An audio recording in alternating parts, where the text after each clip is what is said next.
Blue colour বলেছিলে তাই দেওয়া হচ্ছে। ভিডিও অন হয়ে গেছে একদম ঠিক আছে। আর দাদা জলে ভিজে ভিজে এসেছে, বলছে আমি এস হলেই নয়, তোমাকে এস হলেই দেবো।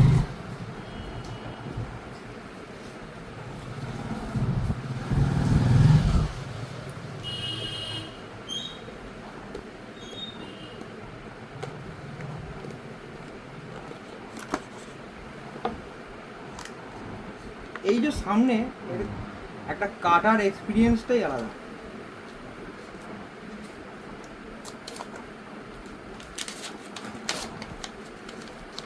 দাঁড়াও, এই যে ঠিক আছে,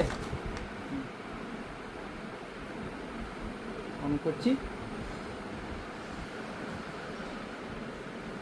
ব্যাস নাও ধরো, এ দাঁড়া একটু মুখটা দেখাও। খুশি তো? ঠিক আছে।